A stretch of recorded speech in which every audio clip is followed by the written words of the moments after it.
Can a single target powerhouse precision sharpshooter like the Dread compete in 2022 when we got all these fancy laser beams and AoEs and explosions and all whatnot? I believe it can. And you know what? If by some chance a weird guy attacked you and you found this blueprint on him, you came to the right place. Hey guys, welcome back. As always, my name is Leyzar, and today we're gonna be diving deeper into the Dread. I got a cheap setup, something a new player or a newer player can sink his teeth into, but don't worry my friends, we also got the endgame setup with a Riven, with galvanized mods. We're gonna go to steel path, basically the works. That said though, please bear in mind that my built-in guides usually take a more new player friendly approach. I'm gonna be taking my time and explaining whatever I feel is necessary for newer players. So in case you're a vet, and you already know most of this stuff, please bear with me. And with that out of the way, let's jump into the Dread. Let's begin by checking out how the weapon handles without any mods equipped. And for that, just a couple of our usual free shots. The Dread is the spitting image of the traditional style bow in Warframe. That means you got an arrow, you gotta pull it all the way back, you release and it flies. Fly arrow, fly. Now I see that arrow has a bit of a wonky travel path in the sense that it's got an ever so slight drop off.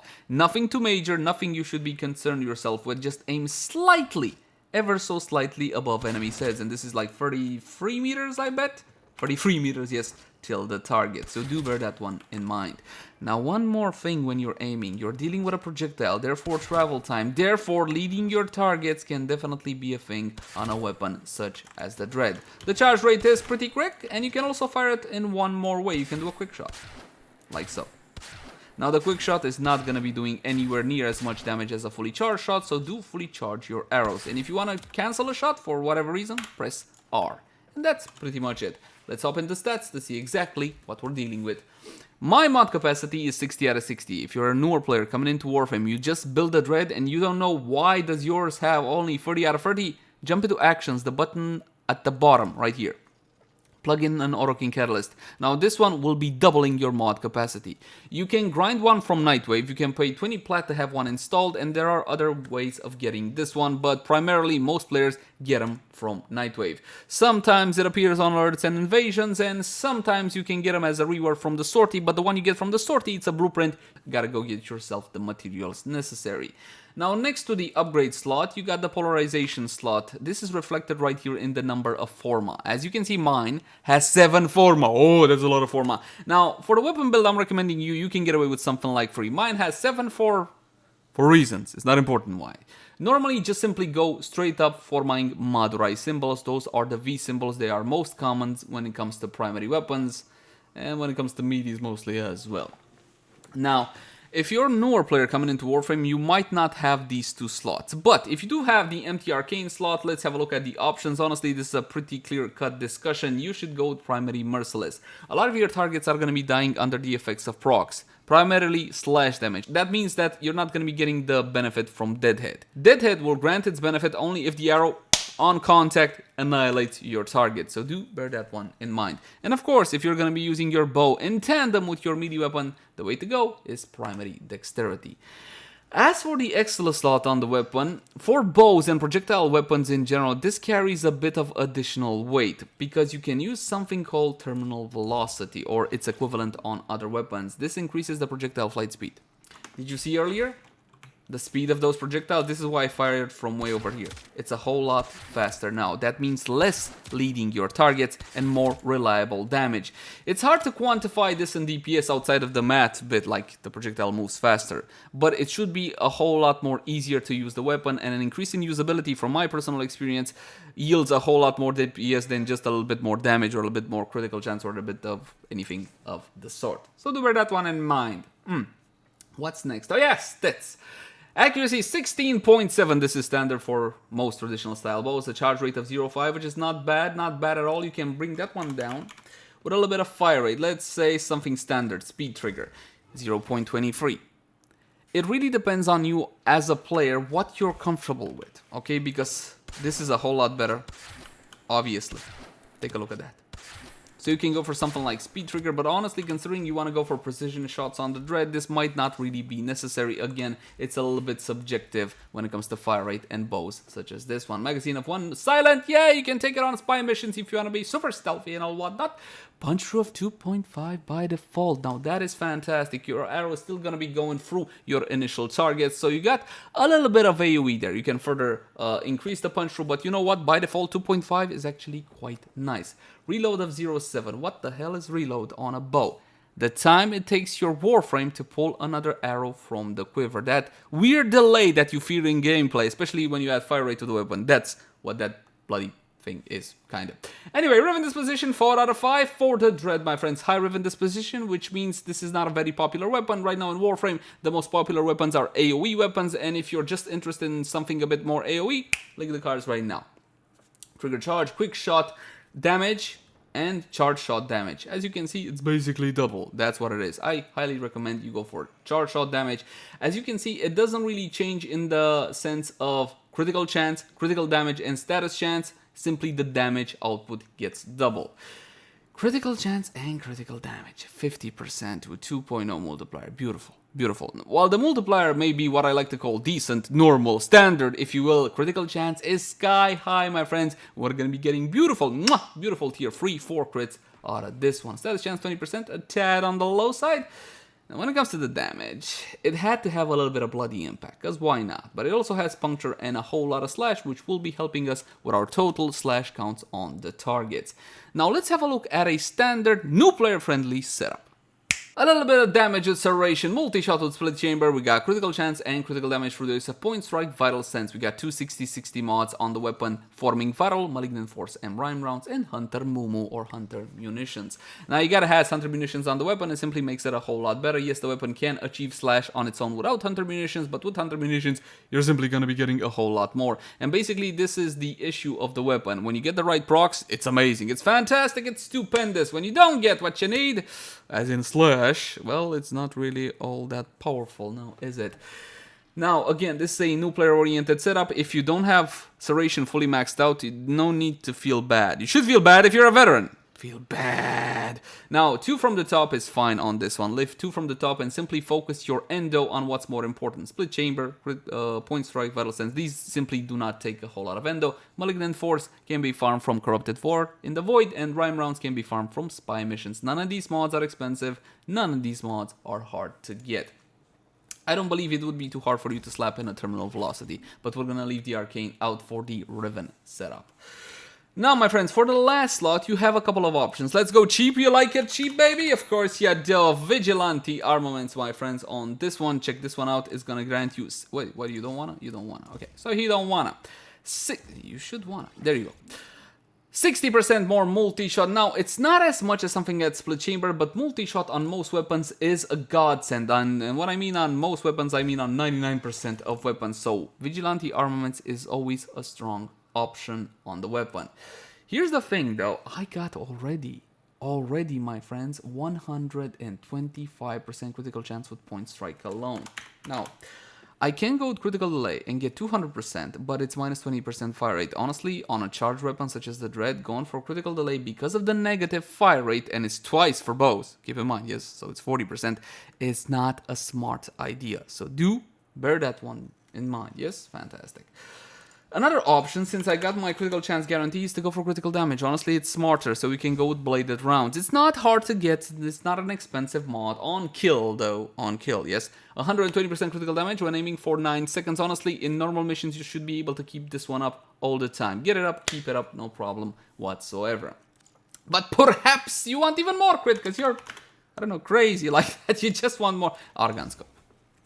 Argon Scope, you get it by doing bounties on Deimos, another 145% critical chance. For this test, we're going to be going standard with bladed of the rounds, though we are going to have to get a kill before anything. No buffs whatsoever, no corrosive projections, no anything of the sort. This will simply be the weapon fighting level 120 corrupted heavy goons. Now again, this is a new player oriented setup, but these are not new player enemies. You're not going to see these guys outside of the sortie free. And if you're a new player, you shouldn't be in sortie free. As you can see, I already got a slash on my target from a single shot. It's not gonna kill the target, it's gonna bring it down to roughly 10%. What I needed there for a kill is to get either 2 slashes or a slash and a vital. Now I got my kill, I got my extra critical damage, and you can see how the weapon performs. Look at that. 17,000, no problem whatsoever. A single shot on my target, I got 2 slashes, that is 17,000 slash, and of course the target will be dead. Keep in mind to make use out of that punch through as well. Take a look at that, 34,000, beautiful. So if I want to make use out of the punch through, I gotta make sure I'm gonna be hitting multiple targets, and I did. Take a look at that, 32,000 slash on this one, nothing on this one. Remember when I said like, hey, you need the procs? You need the procs? Yeah, if you don't get the procs, you need the weapon looks a little bit on the weak side. If not, one-shotting a level 120 corrupted heavy gunner is on the, oh, beautiful, 32,000. Now, even though bladed rounds makes a whole lot more sense, for the sake of consistency, because consistency is important and or whatnot, you can work with more multi-shot. Remember that cheapo mod I said earlier? And that pretty much does it for the new player portion of the guide. If you're newer coming into Warframe, this is the kind of build you should use as your baseline for a whole lot of primary weapons, not just the Dread. And from this point onward, you can customize. You should strive to something like so. We're going to be introducing a Riven, beautiful, multi-shot crit chance, minus zoom, and believe it or not, for once, this is actually my Riven. I rolled it a couple of years ago, and it's absolutely fantastic. Now, granted, adding critical chance past this point doesn't bring a humongous benefit, but still, pretty numbers on the screen. We're going to be using Galvanized Aptitude Status Chance and that extra damage per kill instead of the Serration mod, instead of the flat damage mod. We got plenty from Galvanized Aptitude and Primary Merciless. And of course, we're going to be introducing Galvanized Chamber instead of the normal version as well. Again, I encourage against critical delay because of the minus 40% fire rate, so we're going to stick to good old-fashioned point strike. Now, when you're talking about a high-level build, you should also consider Bane mods, okay? If you're going to fight the Corrupted, for example, you should put in Prime Bane of the Corrupted, but I mean level 150 plus. Up until that point, you should stick to your flat damage mods because of the clear time. Now, let's test this puppy on the same targets as before, nothing up my sleeve, my friends, and then we're gonna go to a little bit of Steel Path so you can see how this weapon performs in an actual gameplay scenario. But first, let's shoot a couple of targets so we can see the optimal damage and all whatnot. This being a, oh god, it's a galvanized setup, therefore I'm gonna need a couple of stacks, but as you can see, it absolutely annihilates whatever stands before. You got pretty numbers. Oh my god, 8 vitals? What a single shot! The power of multi-shot! Look at it. Look at it. Absolutely annihilates whatever stands before it. And here's the thing, with all your stacks up, you're gonna be one-shotting these targets even without any procs. But first, you gotta get all your stats. 136,000 bleed, because what the hell not? As you can see, the weapon can perform a whole lot better if you got the right mods. But how does it actually perform in the Path of Steel? Well, let's have a look. My god. Alright, that was a headshot. Now, with a weapon such as this, you gotta go for headshots, my friends. That extra headshot multiplier matters a whole lot. And if you still don't know how critical chance and critical damage works in Warframe, link the cards right now. Now, we got a Corrupted Heavy Goon. We did 1 arrow in that Corrupted Heavy Goon. 55,000 bleed. Was that no vital? That was no vital, just 4 slashes or something of the sort. So as you can see, my friends, the weapon deals a whole lot of damage. No questions about it. Granted, when it comes to shooting Corpus, it's pretty simple, but even the heavily armored Grenier fall before the Dread. The question is, are you a sharpshooter or are you not a sharpshooter? I'm not much of a sharpshooter, but I try really hard, and thankfully these guys get crowd controlled by Revenant. Take a look at that on the Corrupted Heavy Goon 132. Absolutely annihilated. No problem whatsoever. So as you can see, the performance of the weapon is definitely top-notch, but it's just lacking a little bit of AoE. And there goes that Corrupted Heavy Goon. Now, there's still one more thing I want to show you. And that is Warframe buffs with the ever so lovely Lady Mirage Prime. Check out how she holds the bow with this stance. Absolutely fantastic. And of course, we're gonna adapt the fashion so my OCD leaves me alone. Take a look at that. Beautiful, beautiful. Now, when it comes to Warframe buffs against heavily armored targets, you gotta go with Corrosive Projection. Now, granted, it's not mandatory. If your build calls for, I don't know, physique rejuvenation or whatever else, weird stuff, go for your weird stuff, because at the end of the day, the point is to have fun and fray more, so have fun, my friends. Arcanes are a lot more impactful. You can go with even more critical chance if you so desire with Arcane Avenger. Now, this one, it's a bonus additive after another 45% on top of what you already have. Honestly, you don't really need this one. I would go with Acceleration instead. Fire rate to primary weapons, therefore you can charge the arrow faster, let it fly, a lot more damage. Well, if you want to do the whole Legolas thing. Another option is Arcane Rage, even more flat damage on headshot, a 50% chance for plus 180% damage to primary weapons for 24 seconds, and of course the usual plus 1 Arcane Revive. By the way, Arcane Acceleration farm from the second Eidolon down on Cetus, and Arcane Rage from the third. And if Eidolon hunting is not something you like or is too intimidating, even though it's like super easy nowadays, you can buy them from the trade chat. This being a primary weapon, you can employ 2 tricks, my friends. 2 tricks! Carrier or whatever else sentinel you want, and on that sentinel's weapon, make sure you have the 4 vigilante mods. I'm talking about armaments that you saw earlier, offense, supplies, and fervor. You're going to be getting yourself that 20% chance to enhance critical hits from primary weapons. Even if the little sentinel dies, never comes back to life, you will still retain this buff. It's not straight up critical chance, it's not how the mechanic works, but it's pretty good, and you should definitely have it because it's kind of like for free considering it's on the Sentinel. A more modern idea, and more powerful, is to go for something like the Panzerwulpefeiler. Now the Panzerwulpe will get you vital procs on your target, and if I get vital procs on my target, then my damage is more consistent. Another thing that I can do, I don't need rhyme rounds anymore, right? I can drop rhyme rounds and instead make corrosive on the weapon. So, therefore, a little bit of electricity with either Stormbringer or high voltage. There you go, corrosive, you got vital from the Panzerwulpefeiler. What more do you need? What more do you need? Considering all the damage we're going to be outputting, really nothing much. We're going to bump up the level to 160, we're going to be unpausing them so they can hit me and I can get my glorious buffs, my friends. Now, let's see. Empower for Mirage, then her third ability for an absolutely outstanding 840% Eclipse, and one more time for the ever so lovely clone. Beautiful. Again, we're gonna do the whole shot. Oh, there it goes. There it goes. Absolutely fantastic. Now, of course, my invulnerability did not extend to my little companion, and it got absolutely squashed. Beautiful. Fantastic. Keep in mind that the Panzerwulpefeiler never really dies. Yes. Look at that. There's the corrupted heavy goon pinned to the wall. Now, my friends, it's time for some conclusions, and it's a little bit awkward for me simply because I'm a big fanboy when it comes to the Dread. Yes, my opinion cannot possibly be 100% objective on this one because I grew up as a Tenno with the Dread. You know what that means, right? I'm gonna be biased towards it. It's a powerhouse single target weapon. It deals a whole lot of damage when it comes to single target, but it doesn't have AoE, and in this era, everybody goes for AoE, everybody needs AoE because they're simply a whole lot more powerful than single target weapons, unfortunately, dear developer. So no, my friends, I cannot say it's one of the most powerful primary weapons in the game. It cannot be since it does not have that all-important area of effect, even with the punch through. But it's still one hell of a weapon, one that I highly recommend, and if you're new to Warframe, I think you're gonna be enjoying the Dread.